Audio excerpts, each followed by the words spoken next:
അപ്പോൾ നമ്മൾ എല്ലാ ദിവസവും പോസിറ്റീവായിട്ട് തുടങ്ങണമെന്ന് തന്നെ ആഗ്രഹിച്ചാണ് ഈ പോസിറ്റീവ് തോട്ടൊക്കെ പറയുന്നതും അങ്ങനെ ചിന്തിച്ചാണ് നമ്മൾ തുടങ്ങുന്നതും. പക്ഷേ നമുക്ക് ചുറ്റും നടക്കുന്ന സംഭവങ്ങൾ എപ്പോഴും അത്രത്തോളം പോസിറ്റീവ് ആകണം എന്നില്ലല്ലോ. അത്തരത്തിലുള്ള വാർത്തകളാണ് നമ്മളെ തേടി ഓരോ ദിവസവും എത്തുന്നത്. ഇന്ന് രാവിലെയും വളരെ ദുഃഖകരമായ ഒരു വാർത്തയാണ് നമ്മളെ തേടി എത്തിയിരിക്കുന്നത്. പത്തനംതിട്ട അടൂർ ബൈപ്പാസിൽ കാറും ലോറിയും കൂട്ടിയിടിച്ച അപകടം എന്നുള്ളതാണ്. കാറിലുണ്ടായിരുന്ന 4 പേർക്ക് പരിക്കേറ്റു. 2 പേരുടെ നില ഗുരുതരമാണ്. പന്തളം സ്വദേശികളായ സബിൻ, വിഷ്ണു, ആദർശ്, സൂരജ് എന്നിവർക്കാണ് പരിക്കേറ്റത്.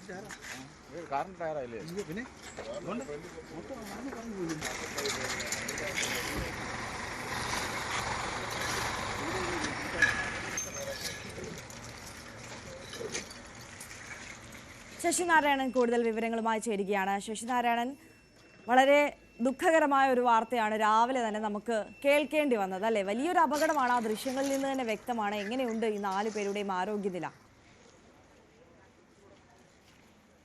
ഇന്ന് പുലർച്ചെ 3:45 അടൂർ ബൈപ്പാസിൽ ലോറിയും കാറും കൂട്ടിയിടിച്ച് അപകടം ഉണ്ടായത്. കാറിൽ 6 പേരാണ് ഉണ്ടായിരുന്നത്. ഇതിൽ 2 പേരുടെ നില വലിയ രീതിയിൽ ഗുരുതരമാണെന്ന രീതിയിലാണ് നമുക്ക് അറിയാൻ കഴിയുന്നത്. എന്തായാലും ബൈപ്പാസിൽ യാത്രയിൽ അമിത വേഗത്തിലാണ് ഈ കാറ് ലോറിയിൽ ഇടിച്ചതെന്നാണ് അറിയാൻ കഴിയുന്നത്.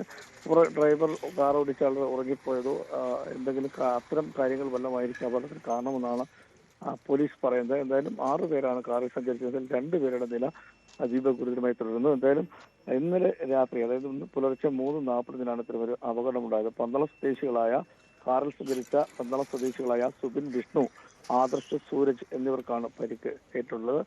ഇതിൽ 2 പേരുടെ നില ഗുരുതരമാണെന്നാണ് അറിയുന്നത്. എന്തായാലും അമിത വേഗതയാണ് ഇതിന് കാരണം എന്നുള്ളതാണ്. അമിത വേഗതയും ഒപ്പം ഡ്രൈവർ ഉറങ്ങിപ്പോയതാകാം. ഈ 2 കാരണമാണ് ഈ പോലീസ് പറയുന്നത്. പുലർച്ചെ 4:45 ഇത്തരത്തിലുള്ള അപകടമുണ്ടായത് പന്തളം ബൈപ്പാസിൽ. ശശിനാരായണൻ, സുഹൃത്തുക്കളായ 4 പേരാണല്ലേ ഈ അപകടത്തിൽ പെട്ടിരിക്കുന്നത്. ഇവർ എവിടെ നിന്ന് വന്നവരായിരുന്നു? എന്ത് ജോലി ചെയ്യുന്ന യുവാക്കളായിരുന്നു? മറ്റ് വിവരങ്ങൾ അത്തരത്തിലുണ്ടോ നമുക്ക്? സുഹൃത്തുക്കളാണ്, പന്തളം സ്വദേശികളാണെന്നുള്ള വിവരമാണ് നമുക്ക് ലഭിക്കുന്നത്. പക്ഷേ അത്തരം കാര്യങ്ങൾ ഇതുവരെ ലഭിച്ചില്ല. എന്തായാലും അത്തരത്തിൽ ഉള്ള അടുത്ത സുഹൃത്തുക്കളാണ് കാർ സഞ്ചരിച്ച് ഉണ്ടായിരുന്നുള്ള വിവരം നമുക്ക് ലഭിക്കുന്നുണ്ട്. എന്തായാലും വലിയൊരു അപകടമുണ്ട്. കാറ് പൂർണ്ണമായി തകർന്ന സ്ഥിതി. ലോറി ഇടിച്ചതിന് ശേഷം കാറ് പൂർണ്ണമായി തകർന്ന നിലയിലാണ് ഉള്ളത്. എന്തായാലും 6 പേർക്കാണ് പരിക്കുണ്ടായത്. അതിൽ 2 പേരുടെ നില അതീവ ഗുരുതരമാണ് എന്നുള്ളതാണ്. കാറ് വെട്ടിപ്പൊളിച്ചാണ് ഇവരെ പിന്നീട് പോലീസ് രക്ഷപ്പെടുത്തി ആശുപത്രിയിൽ എത്തിച്ചത്. 2 പേരുടെ നിലയാണ് ഗുരുതരമായിട്ടുള്ളത്.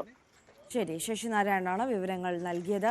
ആ ദൃശ്യങ്ങളിൽ നിന്ന് തന്നെ വ്യക്തമാണ് എത്രത്തോളം വലിയ അപകടമാണ് സംഭവിച്ചത് എന്നുള്ളത്. പത്തനംതിട്ട അടൂർ ബൈപ്പാസിലാണ് കാറും ലോറിയും കൂട്ടിയിടിച്ച് ഈ അപകടം ഉണ്ടായിട്ടുള്ളത്. കാറിലുണ്ടായിരുന്ന 4 പേർക്കാണ് പരിക്കേറ്റത്. സുഹൃത്തുക്കളായ 4 പേരാണ് ആ കാറിൽ ഉണ്ടായിരുന്നത്. ഇതിൽ 2 പേരുടെ നില ഗുരുതരമാണ് എന്നുള്ളതാണ് ഇപ്പോൾ അറിയാൻ കഴിയുന്നത്. പന്തളം സ്വദേശികളായ സബിൻ, വിഷ്ണു, ആദർശ്, സൂരജ് എന്നിവർക്കാണ് പരിക്കേറ്റത്.